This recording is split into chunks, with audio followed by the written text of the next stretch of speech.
Hello guys, bersama saya lagi dalam Alright Nopo Channel. So hari ini berita yang semakin hangat ya apabila speaker Dun Kelantan ya mengosongkan kerusi Dun Negeri. Jadi apa yang berlaku sahabat semua? Hari Sabtu yang lalu saya memberikan satu pendedahan yang mana dikatakan ya berlakunya pertelingkahan, perebutan kerusi ya antara PAS dan juga Bersatu. Ya apabila Bersatu Muhyiddin Yassin itu sebelum ini mengeluarkan kenyataan bahwa Bersatu akan bertanding di kerusi itu.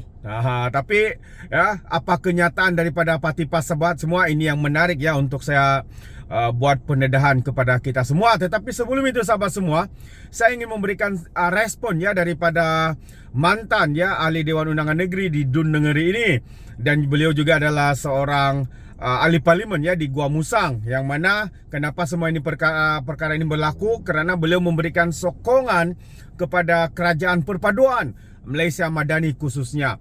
Dan apa yang berlaku apabila di kursi Dun itu dikosongkan sahabat semua, beliau cuba membantah keputusan yang dibuat oleh Speaker Dun Kelantan, tetapi ditolak, dan selepas ditolak beliau menerimanya dengan hati terbuka. Dan ini antara kenyataan terkini ya daripada Adun Negeri ini. Katanya beliau akan memberikan ruang ya untuk kerajaan perpaduan PH dan BN ya untuk bertanding di kerusi ini. Semaksudnya sahabat semua, seperti mana perjanjian yang dilakukan oleh Pakatan Harapan dan juga Barisan Nasional, Barisan Nasional khususnya UMNO ya yang akan bertanding di kerusi ini.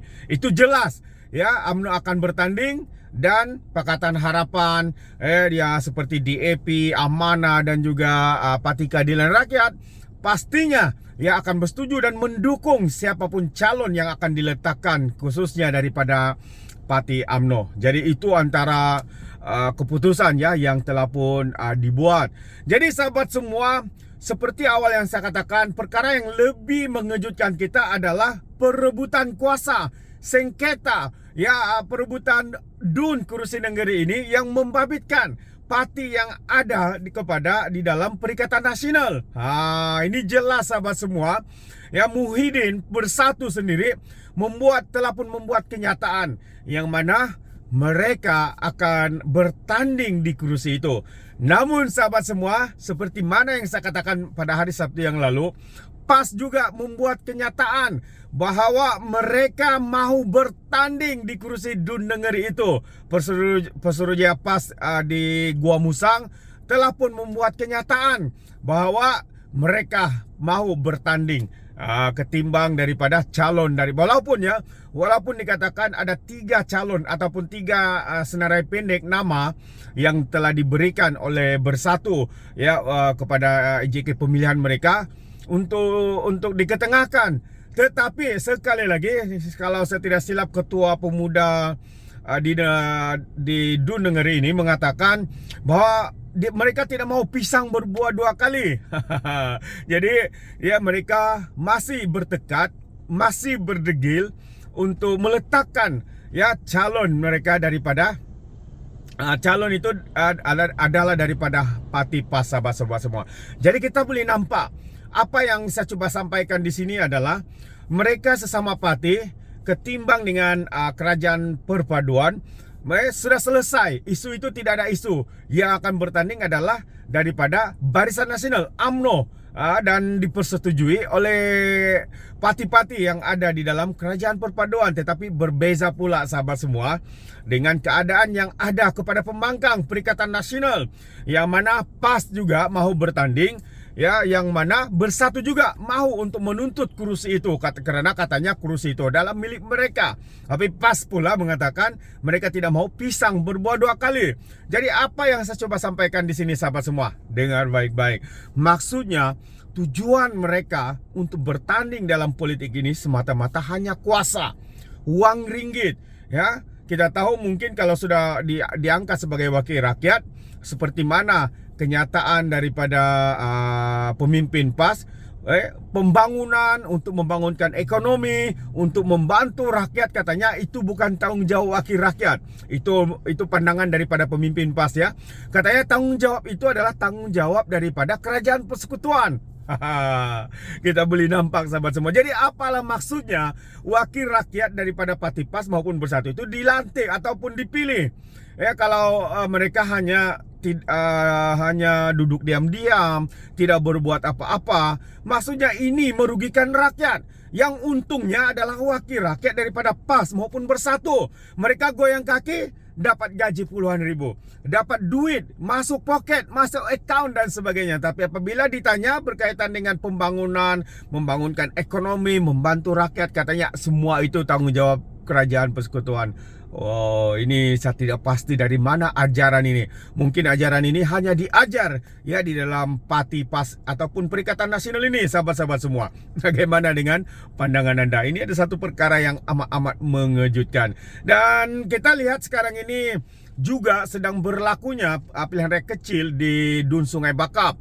Dan kita boleh nampak keterdesakan mereka, sahabat-sahabat semua, dengan menggunakan isu dan menyerang Perdana Menteri kita. Sedangkan yang bertanding bukan Perdana Menteri. Pilihan raya kecil ini bukan memilih Perdana Menteri. Kenapa Perdana Menteri kita pula yang menjadi sasaran? Antara sasaran ataupun ucapan-ucapan yang berbau hasutan, menfitnah adalah daripada seorang ustaz, seorang ahli Dewan Undangan Negeri daripada parti PAS. Katanya Perdana Menteri kita Anwar Ibrahim ini adalah anak angkat, ya. Dan beliau juga yang menggesa untuk membuat pinjaman kepada IMF. Sahabat-sahabat semua, ini adalah satu fitnah yang sangat-sangat memalukan. Apatah lagi individu yang menyebarkan fitnah ini adalah seorang ustaz. Ularmak, sahabat-sahabat semua. Bukan ulama, ya ularmak. Kerana menfitnah lidah bercabang dua. Ini sangat-sangat bahaya, sahabat-sahabat semua. Dan hari ini sebentar tadi, pagi tadi, dalam sesi PMQT, Prime Minister Question Time, Datuk Seri Anwar Ibrahim telah pun memberikan penjelasan sekali lagi bahawa tuduhan kononnya beliau adalah anak angkat kepada Amerika Serikat itu adalah satu fitnah yang sangat memalukan. Fitnah yang menebal di antara pemimpin-pemimpin daripada parti PAS ini. Seorang ustaz lagi, sahabat semua. Dan antara satu lagi yang dijawab oleh Perdana Menteri berkaitan dengan IMF. Kononnya Datuk Seri yang menggesa untuk meminjam kepada IMF. Sahabat semua, itu adalah satu penipuan. Dalam kenyataan Perdana Menteri, dia semasa menjadi Menteri Kewangan pada tahun 1993, Perdana Menteri hari ini Datuk Seri Anwar Ibrahim lah ketika itu yang menjadi Menteri Kewangan, memberhentikan segala peminjaman yang dibuat oleh kerajaan pada ketika itu. Namun tuduhan yang dibuat kononnya Datuk Seri yang membuat pinjaman kepada IMF. Sedangkan hakikatnya, sahabat semua, dari 1993 sehingga 1998 dan bermula 1998 sebenarnya Datuk Seri berada di mana? Dia berada di penjara. Kerana apa?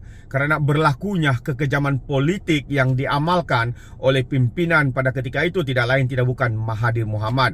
Dan pada tahun 1999 kita tahu Datuk Seri berada juga di dalam penjara. Dan ketika itulah pada tahun 1999 kerajaan telah membuat pinjaman kepada IMF.